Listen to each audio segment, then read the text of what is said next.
Aujourd'hui, je partage avec vous 2 petits trucs à faire avec une reverb. Bonjour et bienvenue à l'Académie du Gros Son, je suis Gérald et on est dans mon studio. Alors aujourd'hui, je vais vous donner 2 petits trucs à faire sympas avec une reverb, c'est plus des effets spéciaux. C'est pas l'utilisation d'une reverb dans le cadre classique d'une reverb où on va créer un espace, on va créer une 3e dimension. Ici, c'est vraiment un effet spécial pour créer des ambiances, pour créer quelque chose, un petit truc en plus. Avant de rentrer dans le vif du sujet, si vous n'êtes pas encore abonné à la chaîne YouTube, hop, vous cliquez en dessous, comme ça, vous restez au courant. Et si c'est pas encore fait, vous allez sur l'academiedugrosson.com/bonus et vous inscrivez sur la newsletter, comme ça vous recevez les petits bonus et toutes les infos importantes à savoir au niveau de l'académie. Alors, le petit truc que je vais vous donner aujourd'hui, il y a deux petits trucs. Le premier sont des trucs que j'utilise tout le temps, c'est plus des effets pour créer quelque chose d'un peu sympa avec des reverbs. Le premier truc, c'est un grand classique, mais c'est toujours bien, je pense que c'est intéressant de l'avoir dans votre petite caisse à outils de technique de mix, ça sert toujours de temps en temps, c'est une reverb inversée. Alors une reverb inversée, c'est un vieux truc. Le principe, c'est d'avoir le son dans une reverb, mais dans l'autre sens, qui arrive avant votre son. Donc c'est un peu spécifique. C'est différent de certains presets qu'on peut trouver sur des reverbs qui donnent cette impression, mais qui arrivent après le son. Ici, c'est vraiment quelque chose qu'on doit bricoler soi-même pour que le son arrive avant le son d'une certaine façon et créer un truc un peu fantomatique, démoniaque aussi. Parfois, c'est assez fun. Voilà, par exemple, si vous voulez faire l'exorciste, il y a moyen avec ce genre de technique. Pour vous montrer la reverb inversée, comment on met ça en place, j'ai ici un petit exemple. C'est une petite batterie. Vous avez les overheads ici, là vous avez un kick, une caisse claire et un jeu de toms. Donc je vais vous faire écouter à quoi ça ressemble.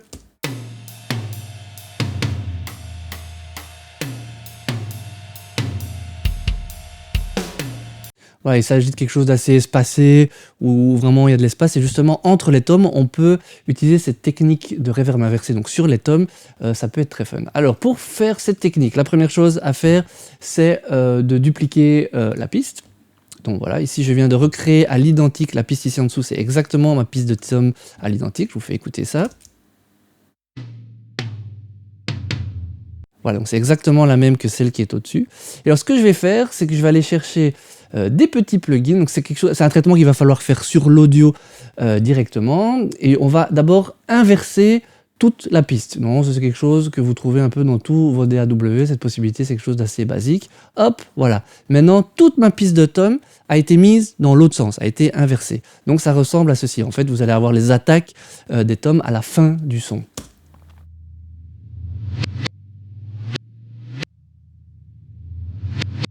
Voilà, quelque chose qui est déjà assez marrant, qui fait déjà un peu cet effet, comme vous avez la résonance du tom, on a déjà un petit peu cet effet qu'on va créer.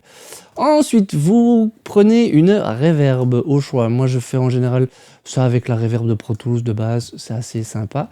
Je la règle de façon assez longue, j'aime bien entre 6 et 8 secondes, puisque, en fait, le truc, c'est qu'après, une fois qu'on aura passé ce son dans la reverb, on va de nouveau réinverser pour qu'en fait, tout le son inversé revienne au début. Et donc, du coup, si on veut avoir quelque chose qui met du temps à s'installer, c'est bien d'avoir quelques secondes. Si vous le faites très court, vous n'allez pas avoir vraiment cet effet d'espèce de fade-in de son qui arrive avant le son. Donc moi, en général, je tape quelque part entre 5 et 8 secondes. Hop, je vais la filtrer un petit peu. Hop, ici, quelque chose. C'est bien de garder ça dark. Ça, c'est un petit truc supplémentaire que je vous donne, c'est pas obligatoire. Mais je repasse pas dans la reverb forcément tous les aigus. Comme ça la rend plus sombre et ça rend le truc encore un peu plus discret. Il y a moyen de le rendre un peu plus caché. Ça, c'est après, c'est les goûts et les couleurs, comme on dit, c'est les principes, vous en faites ce que vous voulez. Donc, boum, voilà, j'applique cette reverb vraiment mon signal sonore. Je vais aller un peu plus loin, comme ça j'aurai vraiment le début avec, pas trop long, parce que hop, voilà, j'ai quand même pas laissé beaucoup de place devant. Donc voilà, maintenant, j'ai, sur ce son que j'avais inversé, j'ai de la reverb maintenant dessus. Donc, ça ressemble à ça.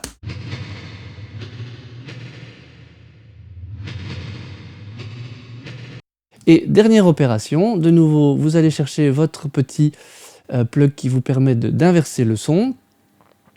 Bom, bom, bom, voilà. Et je réinverse, clac, ma piste. Alors après, le but du jeu, c'est qu'elle soit synchro. C'est-à-dire que là, vous allez entendre les toms, je vous fais écouter. Donc maintenant, on a les toms comme ils étaient avant. La reverb, je l'ai laissée à 100%. Donc il n'y a plus de signal d'origine. Donc c'est vraiment que le tom inversé, donc le son inversé, full dans la reverb, donc c'est vraiment que le retour de ma reverb et que j'ai réinversé. Ça ressemble à ceci. Voilà, vraiment cet effet, c'est comme si le son arrivait avant le son.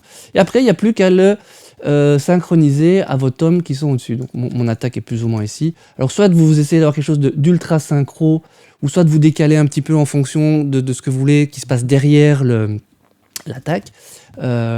Si vous faites ça sur la grille bien proprement, ce que je n'ai pas fait ici parce que je n'ai pas été très discipliné, mais d'office les choses vont se remettre proprement. Si c'est quelque chose qui a été fait au clic et que vous restez dans une grille sur des mesures, vous les inversez, vous remettez, ça va se remettre au bon endroit.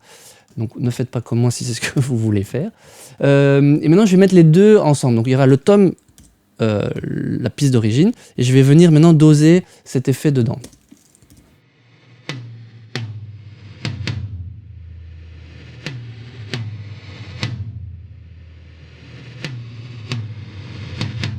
Vous voyez tout de suite l'effet que ça fait. Donc on a vraiment comme si le son se faisait in lui-même à lui-même avant et donne ce côté un peu, ce mouvement, crée ce mouvement un peu serpentesque, vais-je dire.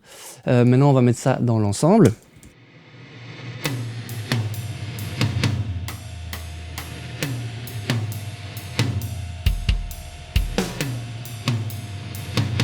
Ce qui est cool, c'est de ne le mettre là, par exemple, que sur les tomes. Vous pouvez mettre ça que sur un élément, mais ça peut être sur une voix, n'importe quoi qui crée un peu, quand vous voulez créer cet aspect un peu fantomatique. Donc là, je l'ai mis que sur les tomes pour créer, c'est les tomes qui créent ce pattern un peu spécifique. Ce que moi j'aime bien faire aussi, en général, c'est parce que ça arrive avant, mais j'aime bien, pour remettre encore une couche sur l'aspect fantomatique, c'est de remettre encore une reverb sur cette piste-là. C'est-à-dire que je vais aller rechercher la même reverb, ça fera tout à fait le taf. Hop. Je vais vous faire écouter. Donc je vais prendre une reverb de nouveau, quelque chose d'assez long. Hop, quelque chose d'un peu plus transparent. Hop, voilà. Et je vais doser. Donc là, il n'y en a pas. Et au fur et à mesure, je vais doser un peu pour remettre un peu de cette reverb.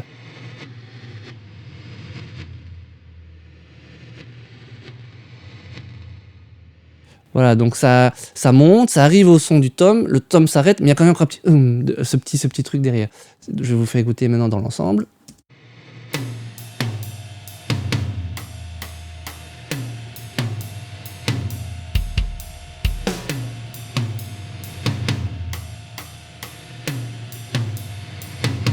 Voilà, ça crée un mouvement qui est complètement différent, donc il y a moyen de s'amuser, vous pouvez utiliser ça dans tous les styles de musique possibles et imaginables, ça s'apparente un peu à un genre de sound design avec une reverb. Ça, c'était le premier petit truc. Alors, le deuxième exemple, c'est dans un morceau que j'ai mixé il y a quelques temps, que j'ai appliqué sur la voix. En fait, là, on est plus sur un travail d'automation de reverb. Donc, je vais vous montrer un petit peu, je vais d'abord vous faire écouter de quoi il s'agit.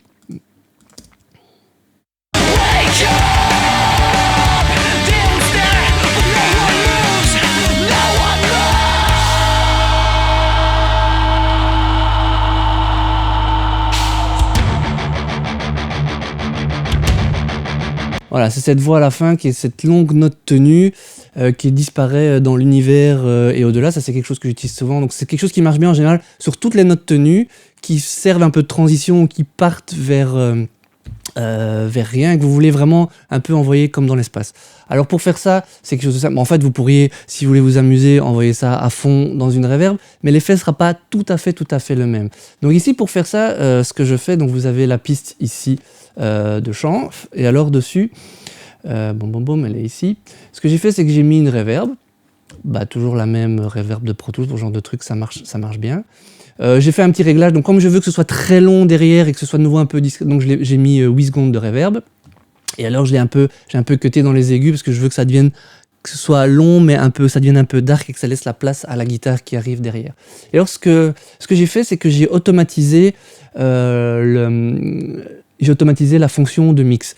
Donc vous allez voir ici, au fur et à mesure qu'on arrive dans la voix, je vais vous faire écouter ça en solo, comme ça vous vous rendrez mieux compte. Allez, ici. Donc je vais vous faire écouter ça en solo, comme ça vous rendrez mieux compte. Vous allez voir ce paramètre qui va d'abord commencer à mettre la reverb un peu dans la voix, pour un peu la reculer, et puis tout d'un coup elle va la faire partir, et en fait en définitive il n'y aura plus que le retour de la reverb qui est longue puisqu'elle fait 8 secondes.